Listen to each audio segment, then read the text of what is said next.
My name's Gabrielle. I'm 25 years old, and I have a confession to make. I have never read Harry Potter.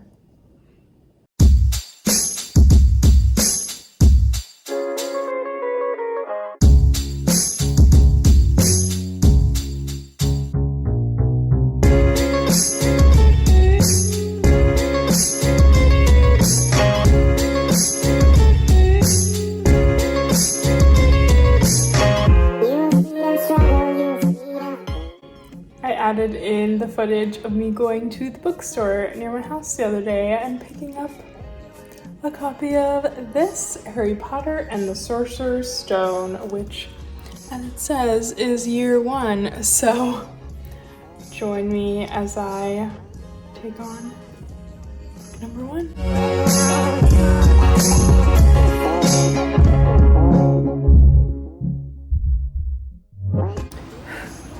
I love how in the beginning Dumbledore is warning Professor McGonagall about Harry being so famous as a child. I feel like Harry's like the first influencer that would have been in existence. It doesn't, of course, say why he's going to be famous. That's still a mystery. Harry's parents must be some kind of important wizard, but his parents must be pretty big if he would be a celebrity or famous as a child. But it's just funny how Dumbledore is like, no, we can't let this child be famous. He's so young. We'll have to hide him away first.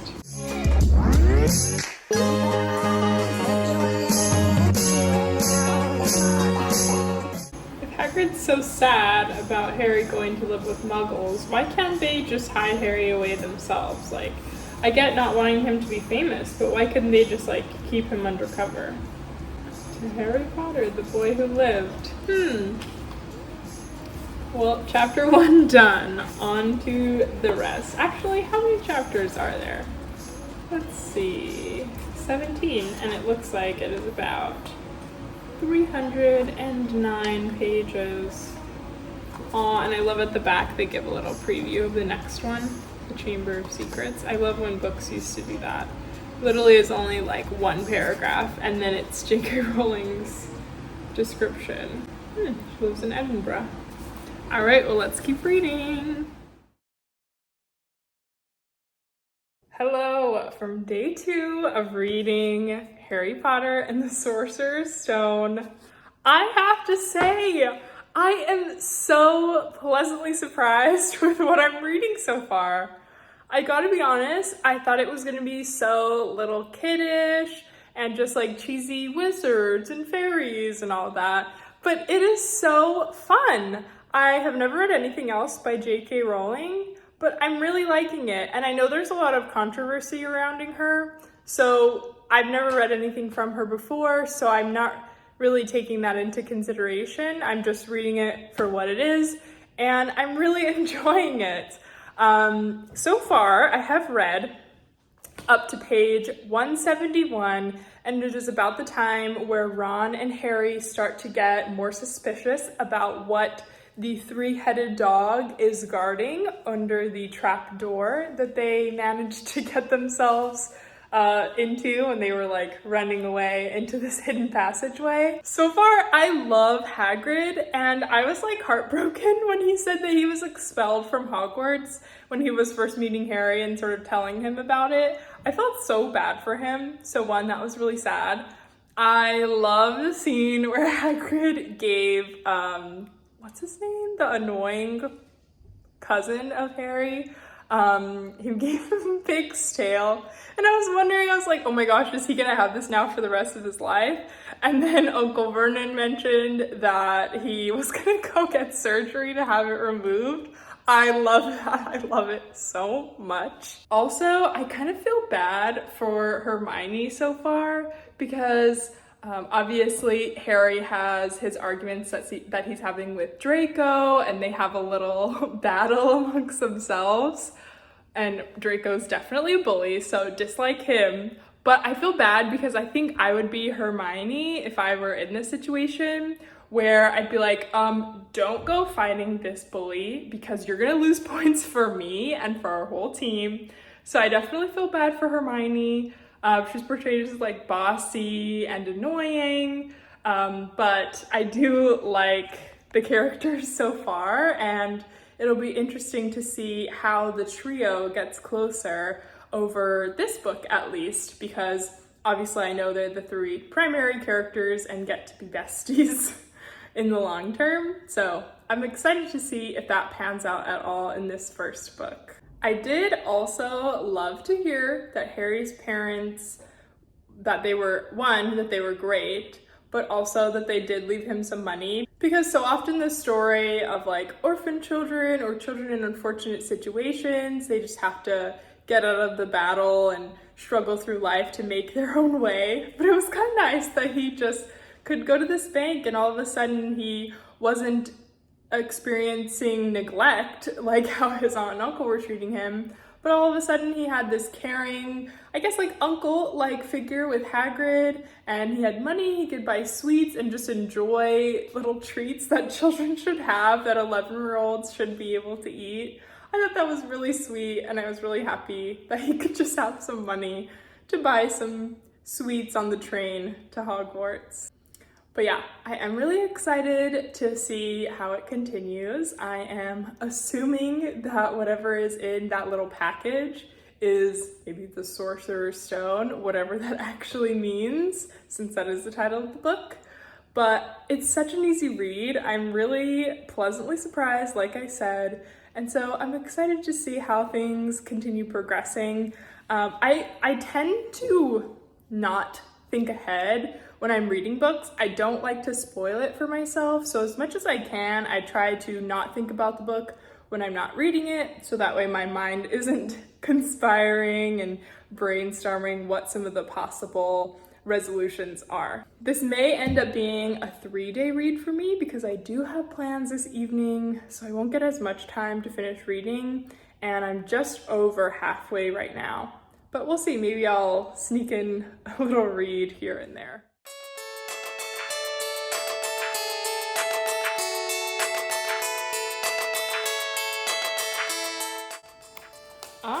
Here's the famous part. Milo. The Wingardium Leviosa. I remember hearing all about that. And it looks like Ron, yeah, they were trying to make something levitate on the table, and Ron says Wingardium Leviosa. But there's Hermione, you're saying it wrong. It's Wingardium Leviosa. Make the gar nice and long. I remember hearing that all the time, and now I understand what they're referencing.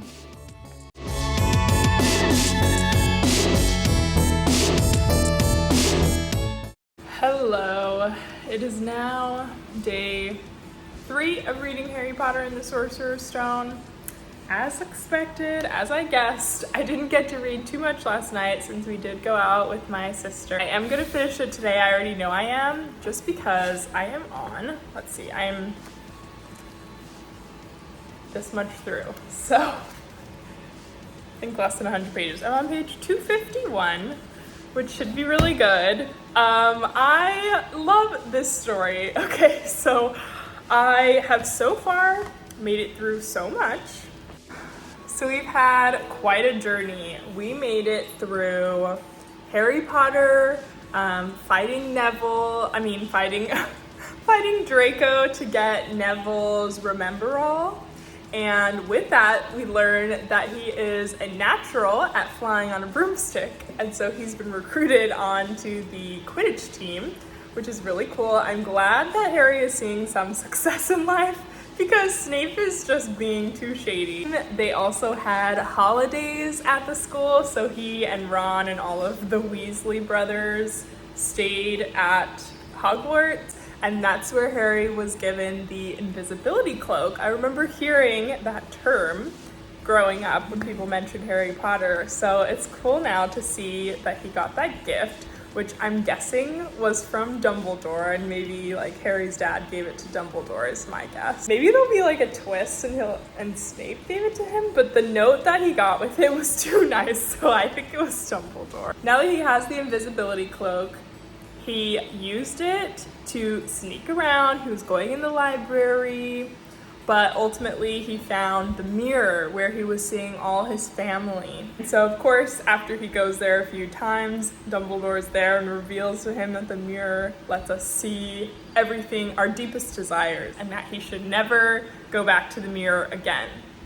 So I feel like that's gonna make a return somehow. Or maybe this is just Harry's first time like getting to speak to Dumbledore directly. I don't know. There's been multiple Quidditch matches. Hagrid had a dragon that he was hiding. Of course, Draco Malfoy is being so annoying all the time, getting Harry in trouble. And we've had more insights into Snape and just how he's potentially trying to find the Sorcerer's Stone, where the dog is guarding it. We've seen his leg be injured. He's mentioned, oh, that three-headed, beast. Hagrid is in denial about Snape's ability or desire to try to get the Sorcerer's Stone. I don't understand. Something suspicious there. Something is deeper behind Snape, but I don't know if we're gonna find out what it is in this book because there's not that much left. But Snape is super sketch, and so yeah, I want to know what the deal is there. That's kind of where we're leaving. This is the last clip, last part of my review of Harry Potter and the Sorcerer's Stone. As you may have guessed from the other clips, I loved this book. In terms of a brief summary and the points that just really stood out to me from where we left off before I give my overall review, we discovered more of who was behind Hagrid having the dragon that he was keeping in his shed.